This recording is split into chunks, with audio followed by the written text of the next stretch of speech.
I'm here on the 12th hole, and when you play the 12th hole, you may have noticed this beautiful red maple.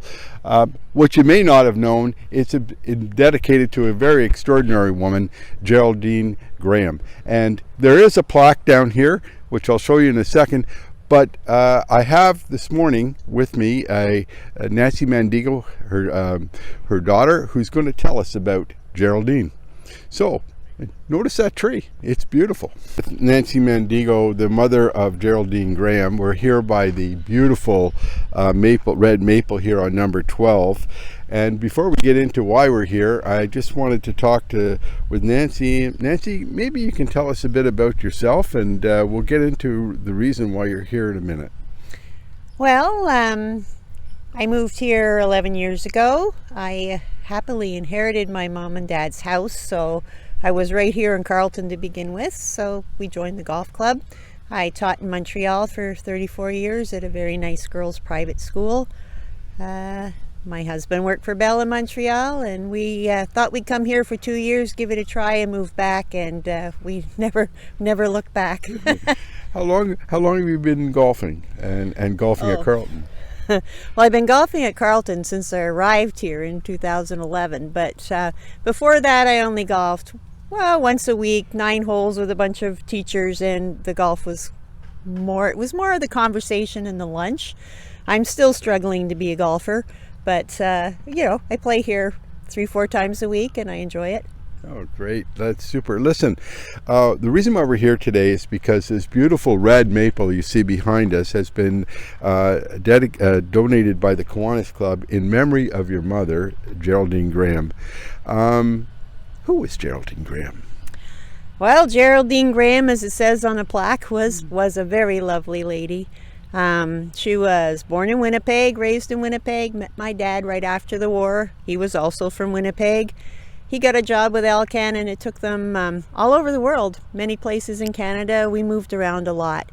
And she was a social lady, so was he. So every time they moved to another country, the first thing they would do is find a golf club to join, even if English wasn't the first language, and they'd meet people.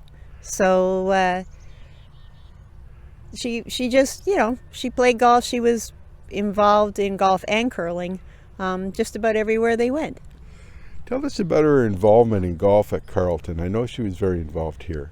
Well, she was, and when I was younger, I didn't pay a whole lot of attention because she was always golfing, and she was always telling me about this league and the honey pot and everything else.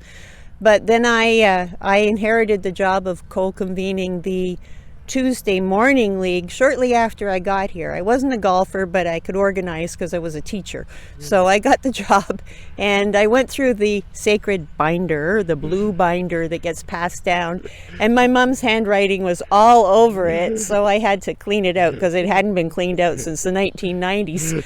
And she moved here in 82. And I think her handwriting started maybe in 83, 84. There was a lot of information in there that was fun to go through, but it wasn't relevant anymore. So, she ran the Tuesday Morning League, obviously. Yeah. They ran the honey pot for a while.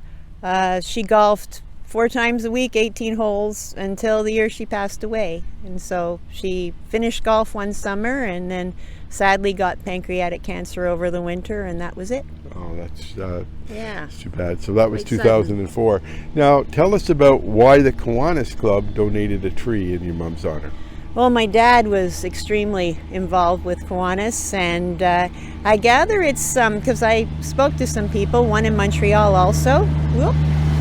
And the Kiwanis does dedicate trees in honor of people, and so Dad arranged with the Kiwanis to have the tree planted at Carleton, and together with Carleton they decided whereabouts on the course it might be best placed.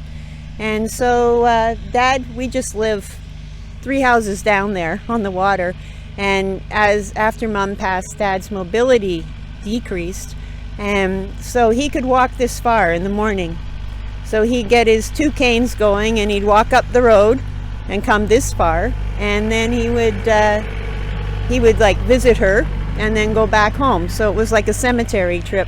and it was good for him to get out and walk it, and it was good that the club let him plant it right here. Oh, that's wonderful. Listen, so next time you're playing number 12, notice that red Every maple. time I play my tree, number 12, I ask Mom for help. Every single time. But come over and take a look at this beautiful plaque that they planted and enjoy this beautiful red maple, because certainly it really adds a lot to the course, and we're so glad. And I'm so glad you're able to come and tell us about your mom. Anything else you can share with us this morning? Oh gosh, John. No, I think that's about it. I'm delighted that these interviews are going on. I'm going to learn about some of the other great members of the course, and yeah, it's a nice hole, it's a nice tree, and it's a very nice gesture. Thank you very much, and thank you for coming this morning. Thank you.